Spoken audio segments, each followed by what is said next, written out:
Ever get that feeling? Like you're putting in the work, you're hustling, but something's missing. Yeah, like you're hitting a ceiling. Yeah. You know there's got to be a better way, a smarter approach to, really get to that next level. Exactly. Whether you're leading a team, building a business, just trying to up your game, that desire for more. You're not here to survive. You're here to live on purpose. My name is Markus Spenger and I'm a high performance coach. And within this show, we're going to reflect on purpose, on clarity, on focus in your life. So enjoy this episode reflecting my content from the Bleibe Anders podcast from Austria. And if you really like the show, well, hit the subscribe button and leave also a comment there, and talk to you soon. And now let's have fun with the rest of the show. That desire for more, that's what we're all about here. It's that drive that sets high performers apart. Yeah. Right? Always pushing, always striving. And it got us thinking, after listening to Markus Spenger's Bleibe Anders podcast. Oh, yeah. The episode about Roger Federer and coaching. That's the one. He asked this really interesting question. Does everyone need a coach? And it got us thinking, especially for our listeners, high performers, leaders, entrepreneurs. People who are really serious about making an impact. Right. So we're doing a deep dive today, really unpacking this idea. We want to pull out actionable insights. Stuff you can actually use. Yeah, no fluff. Just straight up strategies to help you get clear, focused, and find that balance we all crave. So jumping right in, you call this the Roger Federer paradox. Why? Well, think about it. Federer, at the top of his game, still had coaches. And not just one. He had a whole team, right? A main coach, then specialists for different parts of his game. Exactly. He was constantly seeking out experts to help him improve, even when he was already the best. Which is crazy, right? You'd think at that level, he'd be like, I got this. But that's the point. Even Federer, arguably the greatest tennis player ever, recognized the value of external guidance. It shows a deep understanding of how to maximize potential. You can be amazing and still benefit from specialized expertise. And it's not like he was tied to these coaches forever. A lot of these relationships were temporary. Once he achieved a specific goal, the coaching would end. Like a laser-focused intervention, right? Address the issue, master the skill, move on. And the cool part is a lot of these coaches stuck around, later showing up in his box as fans. Shows a real respect for the process, the relationship. It made Spenger ask, and this is the paradox, if Federer sought out coaching, why do so many of us resist it? Yeah. It's like we think needing help is a weakness. But Federer proves the opposite. It takes strength and self-awareness to admit you can learn from others. So what does a coach actually do to facilitate this growth? Well, Spenger talked about this from a counseling perspective, solution-focused and systemic approaches. Right, looking at the whole system, not just the immediate problem. He stressed that the client has to be the one driving the process. The coach isn't there to dictate, it's about empowering the client to own their journey. He even told a story about, trying to give advice that wasn't asked for and it backfiring. Yeah, a good reminder that the client's willingness to change has to be there. So, assuming that motivation's there, what does the actual coaching look like? What tools do they use? Well, it starts with identifying the core issue and the desired outcome. The coach wants to understand the client's personality, their way of thinking. Makes sense. It's got to be tailored to the individual. Right. And then they use different techniques.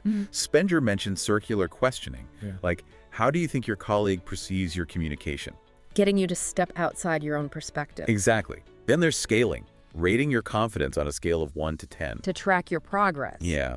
Resource questions focus on past successes, asking what strengths helped you in a similar situation. Pulling on your own experiences. And then there's systemic work, visualizing relationships, using system boards. System boards? Like what? You can physically map out the different elements of a system, see the dynamics at play. Oh, I get it. To identify patterns, maybe find leverage points for change.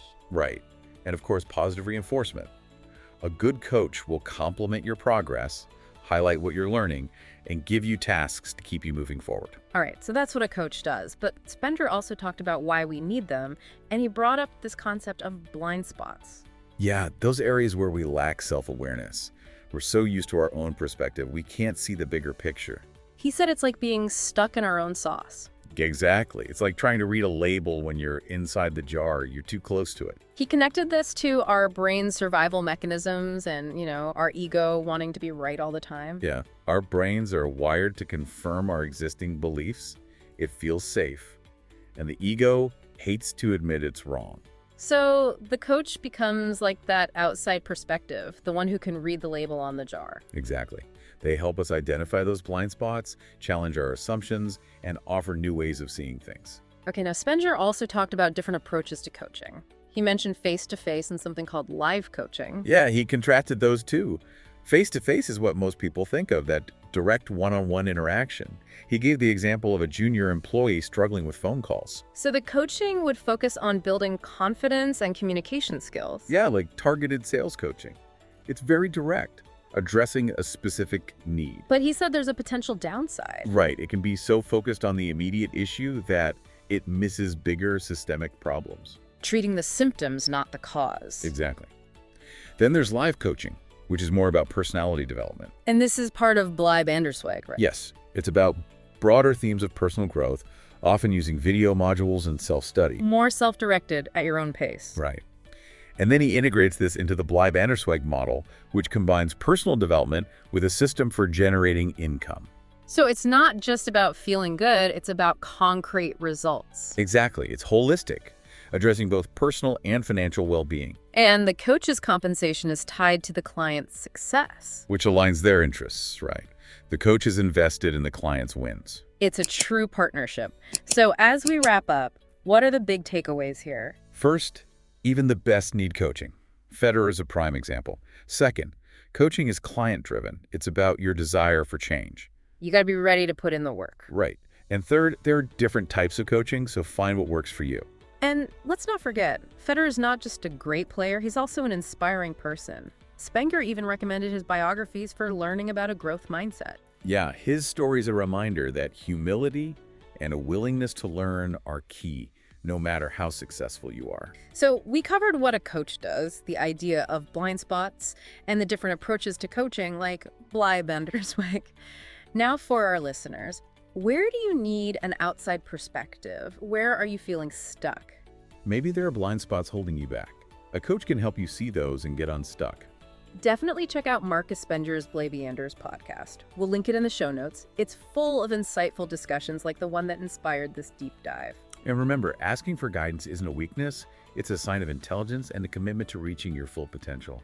So what's one small step you can take today to get a fresh perspective on a challenge you're facing? That's something to think about. Until next time, keep pushing, keep striving, and remember, even Federer had a coach. Stay curious, and we'll see you on the next deep dive.